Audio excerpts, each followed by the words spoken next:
नमस्कार दोस्तों। और पर्सनैलिटी की जो हम थ्योरीज पढ़ रहे थे, आज उस कड़ी में मैं थोड़ा सा लेट हो गया, कुछ पर्सनल इश्यूज थे। और मुझे आपके मैसेजेस भी मिले, बहुत अच्छा लगा मुझे जानकर कि आप इंटरेस्ट ले रहे हैं। और एक ने स्टूडेंट ने बोला है कि मुझे कैटल की जो पर्सनैलिटी टेस्ट है उसके बारे में भी थोड़ा सा एलैबोरेट कर दें। तो बिल्कुल निश्चय ही वो आगे आने वाली वीडियोस में हो जाएगा। और आप सभी की दुआओं से और आप सभी के अप्रिसिएशन से मोटिवेशन मिलती है। तो इसलिए एक लंबे वक्त के बाद सही, लेकिन मैं कुछ और मटेरियल लेकर आया हूँ। आज हमारे दो थ्योरीज होंगे और उसके बाद हमारी थ्योरीज वाला पोर्शन ख़त्म हो जाएगा। लेकिन उसके बाद बहुत इंपॉर्टेंट फिर टॉपिक शुरू होगा कि हमने ये तो समझ लिया कि पर्सनैलिटी की थ्योरी ये है, अलग अलग लोगों ने अलग अलग तरीके से पर्सनैलिटी को ऐसे डिफाइन किया है। लेकिन हम कैसे लोगों की पर्सनैलिटी को टेस्ट कर सकते हैं, तो किसी के व्यक्तित्व को मापने के लिए कौन कौन सी विधियां हैं, वो फिर मैं नेक्स्ट क्लास से शुरू करूंगा। आज बची हुई जो दो थ्योरीज हैं पर्सनैलिटी की, वो आज मैं फिनिश करूंगा। तो आज की इस कड़ी में हमारे दो पर्सनैलिटी की थ्योरीज बची हैं, एक है स्प्रेंगर और एक है ऑलपोर्ट। स्प्रेंगर की थ्योरी छोटी सी है, आ जाएगी बहुत आसानी से समझ में। ऑलपोर्ट की थ्योरी बड़ी तो नहीं है, थोड़ी सी कॉम्प्लेक्स है, तो बहुत ध्यान से सुनिएगा। तो पहले स्टार्ट करता हूँ स्प्रेंगर की थ्योरी से। स्प्रेंगर की थ्योरी बहुत ज़्यादा आप कह सकते हैं कि व्यक्ति के बाहरी रूप से संबंधित है। यानी कि उसका बाहर से उसका आचरण कैसा है, उसका व्यवहार कैसा है, उस पर आधारित है। इसीलिए स्प्रेंगर की जो थ्योरी है, उन्होंने अपनी थ्योरी को नाम दिया कि लोगों में सोशियोलॉजिकल टाइप्स हुआ करते हैं, यानी समाज शास्त्रीय प्रकार होते हैं। समाज उनको किस किस रूप में देखता है, उस प्रकार उनके अलग अलग प्रकार होते हैं। तो इन्होंने 6 प्रकार बताए। पहला है थियोरेटिकल टाइप, यानी सैद्धांतिक प्रकार। सैद्धांतिक प्रकार वाले जो लोग हैं, वो सिद्धांतों थ्योरीज में बहुत बिलीव करते हैं। तो ऐसे लोग होंगे गणितज्ञ, मैथमेटिशियंस हो सकते हैं, फिलोसोफर्स हो सकते हैं, दर्शन शास्त्री। आप देखते हैं कि इनके अलग अलग सिद्धांत होते हैं ना, जैसे आदर्शवाद, प्रेगमेटिज्म, सोशलिज्म। तो ये उस थ्योरी और मैथमेटिक्स में भी थ्योरम्स होती है ना, प्रमेय होती है, जैसे पाइथागोरस थ्योरम है। तो ये थ्योरीज में बिलीव करते हैं। दूसरा जो पर्सनैलिटी का टाइप है वो है इकोनॉमिक टाइप, यानी कि आर्थिक प्रकार। इस तरह के लोग आप आसानी से समझ सकते हैं कि ये बिजनेसमैन बनेंगे, व्यापारी होंगे, वाणिज्य में इनका बहुत इंटरेस्ट होगा। तीसरा है एस्थेटिक टाइप। एस्थेटिक यानी कलात्मक, ये कला प्रेमी होंगे। तो इसमें चित्रकार आएंगे, कवि आएंगे, आर्टिस्ट कलाकार आ सकते हैं। किसी भी तरह के परफॉर्मिंग आर्ट को लेखक, कवि, इस तरह के लोग आ सकते हैं, जो बहुत इस तरह की विधाओं में अपना टैलेंट दिखाते हैं। चौथा है सोशल टाइप। ये सामाजिक रूप से बड़े सक्षम होंगे, सामाजिक प्रकार के व्यक्तित्व वाले लोग हैं। ये नेता बनेंगे, सामाजिक सुधार लाएंगे, महानायक होंगे, जैसे राजा राम मोहन राय, रविंद्रनाथ टैगोर। ये इनमें लीडरशिप क्वालिटी होती है और ये समाज को अपने हिसाब से बदलने की क्षमता रखते हैं। अगला है पॉलिटिकल टाइप, यानी कि राजनैतिक प्रकार। तो इनका दिमाग राजनीति में बहुत चलेगा। ये बड़े बड़े राजनेता हो सकते हैं, पर्सनल सेक्रेटरी हो सकते हैं। ये हो सकता है कि खुद शासन ना करें, लेकिन शासन करने में मदद कर सकते हैं। कानून बनाने वाले हो सकते हैं, स्टेट्समैन हो सकते हैं, बड़े बड़े सचिव हो सकते हैं। छठा जो है वो है रिलीजियस टाइप, यानी धार्मिक प्रकार। तो आप शब्द से आसानी से समझ सकते हैं कि ये संत होंगे, महात्मा होंगे, धार्मिक कार्यों में लगे होंगे। धर्म से अभिप्राय ये नहीं है कि वो किसी एक धर्म संप्रदाय से संबंधित होगा, बल्कि अच्छे आचरण, अच्छे सद्गति, लोगों को किस मार्ग पर चलना चाहिए, ये बताने वाले हो सकते हैं। तो अभी हमने स्प्रेंगर के 6 पर्सनैलिटी टाइप्स पढ़े। Theoretical type, economical type, aesthetic, social, political, religious, यानी सैद्धांतिक, आर्थिक, कलात्मक, सामाजिक, राजनैतिक और धार्मिक प्रकार। अब हम आते हैं इस सदी की जो महत्वपूर्ण जो थ्योरी है, जो अब तक सभी लोग बहुत उस पर विश्वास करते हैं, वो है ऑलपोर्ट की ट्रेट थ्योरी। तो अब जरा इसको हम धीरे धीरे समझने की कोशिश करते हैं, थोड़ा डिफिकल्ट है, बहुत ध्यान से सुनिएगा। ऑलपोर्ट की ट्रेट थ्योरी बहुत मशहूर है और इसमें जो एक ख़ास शब्द जो उन्होंने दिया वो है ट्रेट, यानी हिंदी में शील गुण। शील गुण है क्या? अब जनरली हम लोग ये परसीव करते हैं कि किसी व्यक्ति का व्यवहार ही उसका ट्रेट है। यस, बिल्कुल सही है। किसी व्यक्ति का शील गुण उसके व्यवहार से ही प्रकट होता है। लेकिन व्यवहार, शील गुण और आदत, इन तीनों में थोड़ा थोड़ा सा अंतर है। मान लीजिए कि हमारे बहुत सारे व्यवहार होते हैं, लेकिन कुछ व्यवहार हम कुछ समय के लिए दिखाते हैं, कुछ समय के लिए नहीं दिखाते हैं। लेकिन हमारा ऐसा व्यवहार, हमारा ऐसा बिहेवियर जो कंसिस्टेंट हो, नियमित हो, लगातार हो, वो ट्रेट कहलाता है। जैसे मान लीजिए कि ईमानदारी। अगर कोई व्यक्ति हर परिस्थिति में ईमानदारी दिखाता है, तो हम कह सकते हैं कि उसकी जो ईमानदारी है वो कंसिस्टेंट है, वो संगति है या नियमित है, लगातार है, उसके अंदर वो गुण बना हुआ है, तो ये उसका शील गुण कहलाएगा। लेकिन अगर वही ईमानदारी का गुण हो सकता है कि कुछ समय के लिए बंद भी हो जाए, कुछ ऐसी परिस्थितियां हैं कि वो दिखाना छोड़ दे, तो हम कह देते हैं कि हाँ भाई, इसमें पहले कभी ईमानदारी की आदत थी, अब ये आदत बन गया। तो वी कैन से कि व्यवहार किसी भी प्रकार का हो सकता है, वो कंसिस्टेंट भी हो सकता है, कंसिस्टेंट नहीं भी हो सकता है। लेकिन अगर वो कंसिस्टेंट हो जाए, किसी व्यक्ति के व्यवहार में वो नियमित हो जाए, तो वो शील गुण कहलाता है। और अगर उसकी कंसिस्टेंसी थोड़ी कम हो जाए, तो वो आदत कहलाता है। तो ये आप थोड़ा सा ध्यान से इसको रखिएगा कि हर तरह का व्यवहार शील गुण नहीं है, हर तरह की आदत भी शील गुण नहीं है, तीनों में थोड़ा बहुत अंतर है। और वो मुख्य अंतर है कंसिस्टेंसी का। जो व्यवहार जितना ज़्यादा कंसिस्टेंट होगा, वो शील गुण कहलाएगा। और इसी मत को बाकी सभी लोगों ने माना है कि हाँ भाई, शील गुण का मतलब है रिलेटिवली परमानेंस, जो स्थायी हो, लगातार बना हुआ हो।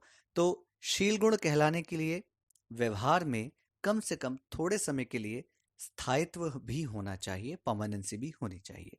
ये तो बात की हमने शील गुण शब्द की व्याख्या की, शील गुण है क्या। ऑलपोर्ट ने अपने सिद्धांत के अनुसार मनुष्य के दो तरह के शील गुणों का वर्णन किया है। उन्होंने दो तरह के ट्रेट्स बताई हैं, एक है कॉमन ट्रेट और एक है पर्सनल ट्रेट।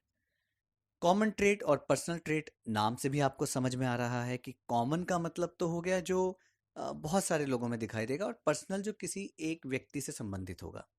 भाई आमतौर पे हम कहते हैं ना कि दिल्ली दिलवालों की है, तो हम दिल्ली दिलवालों की कहकर दिल्ली की संस्कृति, दिल्ली की मानसिकता की बात कर रहे हैं। तो यहाँ पर एक ऐसा गुण है जो हम पूरे दिल्ली के लोगों के लिए कह रहे हैं, तो ये हो गया कॉमन ट्रेट, है ना। और अगर मैं दिल्ली के किसी एक व्यक्ति की बात करूं, उस खास व्यक्ति की बात करूं कि वो कैसे हैं, तो दिल्ली में जो अगर मान लीजिए आप घूमने के लिए आए, आपको कोई गाइड मिला या ऑटो वाला मिला, तो दिल्ली के ऑटो वाले और बाहर के दूसरे जो ऑटो वाले हैं, उनके बिहेवियर में आपको शायद थोड़ा सा डिफरेंस मिल जाए, तो ये पर्सनल हो गया। तो जब हम कॉमन बात करते हैं कि इस शहर का, यहाँ के संप्रदाय का, यहाँ के लोगों का कल्चर ऐसा है, तो ये कॉमन ट्रेट हो गया। जैसे इंडिया का कॉमन ट्रेट अमेरिका के कॉमन ट्रेट से अलग होगा। अब बात करते हैं पर्सनल ट्रेट की। तो पर्सनल ट्रेट को ऑलपोर्ट ने तीन अलग अलग हिस्सों में बांटा है।